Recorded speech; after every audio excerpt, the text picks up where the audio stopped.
out this week, so sorry to all of you out there in viewer land. You'll just have to suffer on for the rest of the show with only me helming it. But I can promise you, as always, we have a fantastic show with a great slate of fantastic guests that I think you will enjoy quite a bit. So as always, welcome to you, and I will remind everyone watching on YouTube, now would be a great time to go ahead and hit subscribe. And then to make sure you get the alerts, you want to also make sure you have notifications on when you hit subscribe. It's a little down arrow that you should be able to select. This is what I'm told, at least. So if it's not, don't blame me. But when you hit subscribe, there's a little down arrow that should let you manage your notifications. The old bell that they used to have up there, it's managed a little bit differently. Make sure you turn on all notifications, or at least notifications for this channel, to make sure that you get the alerts for the things that you have subscribed to, because we have tons of fantastic things coming out in the future, as we always do on Breakthrough News. Not just things coming from this show, but many, many other great pieces, like, by the way, the recent documentary that Rania Khalek was able to produce about the impact of the pager attacks in Lebanon, where Israeli actions wounded and killed so many non-combatants, and we were able to get some of the stories of the wounded and put some broader context into that story in, I think, a very important way. So that's exactly the type of thing you would be alerted about and wouldn't even have to go looking for. If you hit subscribe, turned on your notifications, you would be ready to go. So again, if you're watching on YouTube, go ahead and hit subscribe and turn your notifications on. Down arrow, notifications on. And of course, if you're watching on Free Speech TV, you don't need to do anything else. Just keep watching and keep supporting FSTV. And big shout out to the FSTV team, as always, for making it possible to appear on that platform.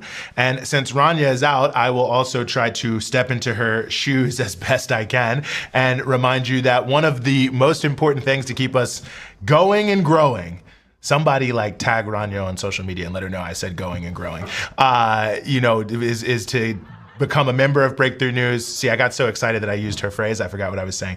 Is to become a member of Breakthrough News and to financially support us. Of course, no amount is too small or too large. You can go to patreon.com/Breakthrough News. That's patreon.com/Breakthrough News. And you can get all sorts of great things, exclusive content and merch, like this mug that I have here, fantastic mug. And also, of course, you will get the satisfaction of having made a very important contribution to a project that I think, that's why you're here watching, is very important to all of us, to break through the huge amount of lies and spin coming from the mainstream media on critically important issues that if we are not informed about, we cannot act on. So please, patreon.com/Breakthrough News. And as always, big shout out to all of our existing patrons for everything you've done so far. It's made all the difference in the world for us to be able to keep going and keep growing, as it were. So we're about to get started here. We have a lot in front of us, so please subscribe, turn your notifications on, patreon.com/Breakthrough News. Let other people know that we are here and share the show and the stream. We're going to start here with a critically important issue on the African continent, and that is the last colony left on the African continent, and that is Western Sahara, currently occupied by the nation of Morocco. Quite a bit happening there in the diplomatic front, as it were, and we are very, very honored to be joined here on the show once again by Majoub Malia, who is the head of the External Relations Committee of CODESA, which is a collective of Sahrawi human rights defenders in the Western Sahara. Majoub, thank you so much for being with us. Thank you, Eugene. It's always a pleasure to be with you in this show. Well, it's really a pleasure to have you. And, there's a lot happening. I mean, of course, for many of us who follow the African continent, the surprising, or maybe not surprising, trip by Jacob Zuma to Morocco. Now we've had the country of Portugal following closely behind, both of them saying they support the so-called autonomy plan for Western Sahara that Morocco has been shopping around the world diplomatically. And I guess I just want to start there. The way this is being presented by Morocco is they are not colonizing Western Sahara, and that this is their new plan to abide by the self-determination of the Sahrawi people. Can you talk about this plan and whether or not it is anything different from the past several decades of colonial occupation that we have seen in Western Sahara? Thank you, Eugene. Thank you. It's a very good question. And unfortunately, I cannot tell you much about the autonomy plan because no one knows about it, including the Moroccan themselves, except few pages that were presented back in 2007 to the United Nations and Security Council as a proposal to be among the options for the self-determination. But Morocco never disclosed any details of that plan, how it will be implemented, what kind of rulings will be there, the distinguishing the powers. There is nothing basically clear, nor to the international community and nor to the Sahrawi people in Western Sahara. Um, so that autonomy plan doesn't really exist. And in my personal opinion, I think the Moroccan constitution doesn't really allow such a plan to be implemented in Western Sahara, being an authoritarian regime with a centralized power in the palace of the king. So that is a start point where you cannot have an autonomy plan without having a democracy. Let's say that we, the Sahrawis, agree on that, but there is no basis for that plan to be implemented. However, any proposal, any plan, we have also heard Stefan de Mistura, who is the personal envoy of the United Nations Secretary General to the Western Sahara, proposing a separation plan of the territory, and labeling that as thinking outside the box. So what we say is, you think in the box, outside the box, any plan cannot be implemented in Western Sahara without fulfilling or complying with the international law and guaranteeing the fundamental right of self-determination of the Sahrawi people. At the end, it is the Sahrawi people who should agree or disagree on any proposal, any plan to take place in Western Sahara. If you allow me, Eugene, to Please. comment on on the recent developments and the marketing campaign that Morocco is taking in relation to advertising its autonomy plan. Recently, the Jacob Zuma from South Africa, from Okomuntu Wisizwe party, the MK, or the Nation's Arrow party. Um, that is, first of all, to start with, it is in contradiction with the consensus that is in South Africa, whether on among the people of South Africa and the political parties in South Africa, who all support the self-determination of the Sahrawi people and the decolonization process in Western Sahara, and support the freedom of all occupied territories among the world, including Palestine, of course. So this contradiction came by Jacob Zuma, and this is, it seems, that a hobby of the Moroccan authorities in the recent years is to gain international or outside support to their so-called autonomy plan in Western Sahara. However, what I can say there, Eugene, is no one has the ownership over Western Sahara except the Sahrawi people. It is the Sahrawi people who can give it or take it back from the occupation. And it doesn't really make any difference on the international level, as we have seen proclamation from President Trump in his first term in the US presidency, and we have seen also proclamations from Sanchez of Spain, Macron of France. But does it really have an impact on the legal ground or legal basis of the question of Western Sahara?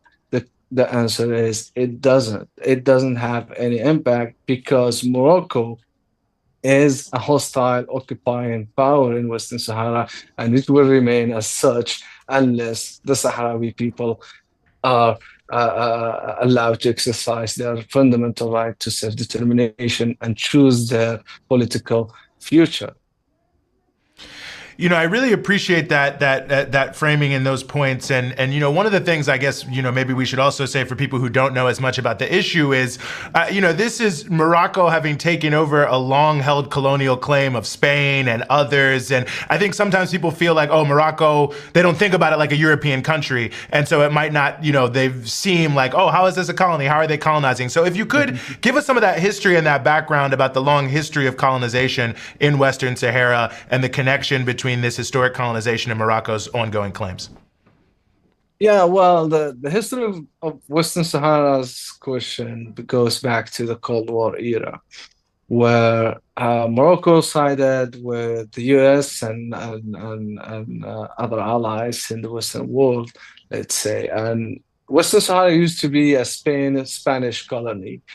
Spain decided to withdraw from the territory without fulfilling its international obligations toward the territory of Western Sahara, which means without properly decolonizing the territory. So they decided back in 1975 to withdraw from the territory and signing a treaty called the Madrid Treaty between Morocco and Mauritania and Spain, dividing the territory among the two neighboring countries, Mauritania and Morocco. So after that, Morocco invaded the territory, or during that, Morocco invaded the territory and tried to annex the territory by force to its national territory. The Sahrawi people has established a national liberation movement, which is known as the Polisario Front, the Front for Liberating the Saga Hamra and Rio de Oro, which are the two main rivers from the north to the south of the territory of Western Sahara. So the Polisario Front picked up the arms to liberate the territory from the Spanish colony back in 73, exactly 10 May 1973. And during that struggle and resistance against the Spanish colony, the territory was handed over to two neighboring countries. Morocco, of course, extended its military operations on the territory, and Polisario Front has been obliged and forced to pick up the arms against the two neighboring countries, Morocco and Mauritania. In 1979, Mauritania decided finally to rectify its mistakes and recognize the Sahrawi Republic and withdraw its claims from the Western Sahara. In contrary, Morocco decided to continue the annexation strategy and policy to annex the additional territories of Western Sahara. So from that time up to 1991, there was a war between the Moroccan military army or Moroccan occupation army and the Polisario Front, who are the indigenous representatives and the sole and legitimate representative of the Sahrawi people. The UN came in 1991 to broker a ceasefire and a deal between Morocco and the Polisario Front with the promise to organize a referendum that will allow the Sahrawi people to exercise their fundamental right of self-determination and choose whether to be or not part of Morocco or to be an independent state. So since 1991, there was a mission of the United Nations created by a Security Council resolution called MINURSO. And the MINURSO is an abbreviation of the Mission of the United Nations for Organization of the Referendum in Western Sahara. Up to today, for over 34 years, we are still waiting for that referendum to take place, which was always blocked by the Moroccan occupation forces. So recently in 2020, Morocco instead decided to create a breach in the territory, in the borders between the Western Sahara and Mauritania, where in a breach of the ceasefire agreement and its protocols. So where that's forced the Polisario to declare the ceasefire agreement to be nullified and back to the armed struggles. So since then, there is clashes between the Moroccan occupation army and the Polisario Front across the separation wall. The separation wall is a wall that is built by the Moroccan occupation forces, 2,700 kilometers long, equipped with anti-personnel, anti-vehicles landmines. So that leaves the Sahara people separated into two parties: the part that lives in the occupied territories under suppression, oppression, violence, human rights violations, imprisonment, forced allegiance, and so on, of the consequences of occupation, and the other half that lives in the refugee camps in South Algeria of Tindouf in a harsh environment, depending on humanitarian aid. So the whole story basically dates back to over 50 years back. So half a century that Morocco is occupying the territory of Western Sahara, forcing its people to be separated and implementing expansion, settlement strategies, forced allegiance, and so on of the occupation policies. It is the time that the world has to put an end to the longest standing occupation in Africa. And it is indeed, as you said during the introduction of Jean, it is the last colony of Africa that still awaits justice and still awaits a resolution by the international community. However, from our part, as human rights defenders and on behalf of CODESA, we see that is a reflection of the failure of the international community. And that continues to give us more and more doubts about the international order as it is right now, especially after what we have seen in Gaza. Crimes against humanity, starvation, every single rule of the international law has been violated in Gaza against the Palestinian people, and we don't see any of the international community blink for that. And that really raised major concern to us. How far and how long can we still believe the international law, and how far and how long can we still believe in the peaceful struggle? And that is maybe an alarm to be given to the international community to take actions to put end to injustice everywhere in the world, in Western Sahara, in Palestine, and everywhere else in the world. You know, briefly in this last couple minutes here we have, I also want to note, I mean, you know, when we're talking about colonies, everyone knows that money is being made. And so thinking about what Morocco is getting out of this, can you talk about the exploitation that's happening in the occupied territories of both resources and human resources? Yeah, definitely. Every occupation is driven by financial or economical interest, and Morocco has major interest in the natural resources in Western Sahara, which is a very rich country when it comes to natural resources, whether it is renewable energies, for solar and wind energies, or non-renewable energies such as phosphate, fish stocks, uranium, gold, and so on. We can keep going counting the riches in Western Sahara. So Morocco is illegally exploiting the natural resources in Western Sahara, and not only that, by using it as a tool to sustain its military occupation by different means, by basically financing its military occupation and military presence in Western Sahara, but also to involve international actor and what we call internationalization of the occupation, involving multinational companies to invest and be tied to the Moroccan propaganda, as well as gaining support, as we have seen from Jacob Zuma or any other leader who may come up and speak in favor of the so-called autonomy plan.